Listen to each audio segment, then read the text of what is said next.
So let me give you the blocking. Okay, you can write both in. It's not that, it's very simple. Because when you're doing film, even TV, the camera's moving more than you are, you know. Okay, so at the top of the scene, I put S and L, Sherlock and Lestrade, are at the door, stage right, in front, observing the body. So we will do an insert shot of someone. What we can do is have you face down with a wig, suit on. So Sherlock and Lestrade are at the door looking at the body. At the body, and it will be that door right there, the upstage right door. And they'll be turned up looking at the body at the top. And of course it's quiet, and then Sherlock says, "Shut up." And then on the third line, after Sherlock says, "You were thinking it's annoying," Sherlock crosses stage left and looks at the body. So that would be over here. And so if your camera's over there, everybody look at me, if your camera's over there, downstage right, and you and Lestrade are standing there, then Sherlock's going to come over in this area so that you're opposite your camera. The other camera would be here. Body would be right in the middle, yeah. And underline, S removes glove, gets cell phone and types info into it, because you will be doing that.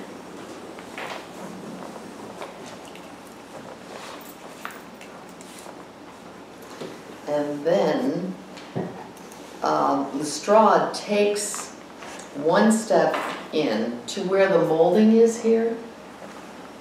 Just so you know that I just want you to take a step into the room. When? L crosses one step. Right after. Toward upstage center. When does that happen? After Sherlock says not much. No, after Sherlock removes the glove, gets the cell phone and types the info into it, because I don't want you doing it while Sherlock's doing that. Once Sherlock is finished with that, you cross a step in and you say your line is asphyxiation. So it's as if Lestrade's trying to come into the room and now take charge of the room. And then a few lines down, when Lestrade says, "Yes, I do, God help me," I put Sherlock stands. Don't worry about that, because we will work out what you would like to do on the other side of the room as Sherlock. And you'll see when I show you the two scenes that there's times when he gets down on the floor and there's a really nice sort of chest shot of him, and then he gets up and he's standing, and you can plan that out. You just need to know what you're doing so the camera person can follow you. Down further, when Lestrade says, "Oh, for God's sakes, if you're just making this up," I have Sherlock kneels there. After he says the line, Sherlock kneels? Yes. Because then he's talking about the wedding ring. You could stand and just look at it and point. I'm just suggesting that might be a place to kneel. And then let's add in, it's not for work. She at the last, next to the last line, the only polish she gets is when she works it off her finger. It's not for work. Look at her long nails.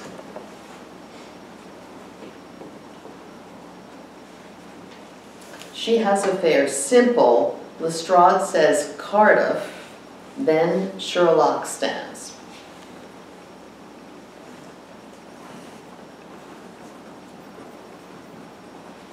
And then the next paragraph, the last line, so where has there been heavy rain within the radius of that travel time?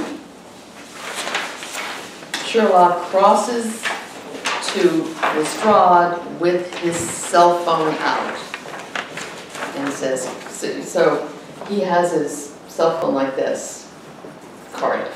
So you'll take a step or two into Lestrade. Okay, then the next page, so you'll be standing fairly close to Lestrade at that point. We'll set it when we block it next week. So after Lestrade says, "Sir, there was no case," Sherlock crosses back and forth upstage. Now, there will be two cameras. There will be a camera probably downstage left here, and then there will be a camera downstage right. So when you move across to that area, you want to turn out towards this camera. When you come to this area, that's your camera. So it'll become obvious how you'll need to work out your blocking to figure out what you're going to say and where you're going to move. That last one was crosses upstage. Back and forth upstage. Back and forth. You So cross maybe back, pacing. you're going to pace back and forth, but it's not just generalized pacing. I want you to accent. Like you might say, and you might, some of these lines you might be saying to yourself, you know, like he might be talking to himself, which he does a lot too. He might say they take the poison themselves, they swallow the pills, and you might go, but there's clear signs. You know, there's a lot of things you can do with these, you have to carve them out. So it's not just all one thing. And then Lestrade says, "Why are you saying it?" At that point, Sherlock would probably stop, maybe turn to him. Where is her case? That would certainly be a place where he could do that. And then took her case in the pills. And then it says Sherlock mobilizing. So what does that mean? Leaving, getting ready to go. Why? He's going to Cardiff. But why? No, he's not going to Cardiff. Well, he found the mistake, right? He's figured it out, the mistake. Because Lestrade says, "Sherlock, what is it? What?" Yeah, good, Wayne, because that means the writer is telling us that he's figured something out. And with the stage direction, Sherlock mobilizing. Now that doesn't mean you have to be like mobilizing. I mean, it's just the writer's way of telling you what's going on inside of Sherlock at that point. So now, serial killer's always hard. You have to wait for them to make a mistake. I love that. Sherlock crosses to the door upright.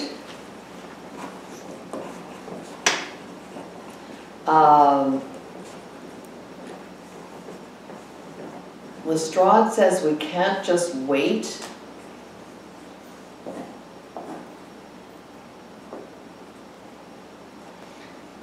Sherlock goes to the door upright, crosses to the door upright, and goes to exit. So his back is turned to Lestrade.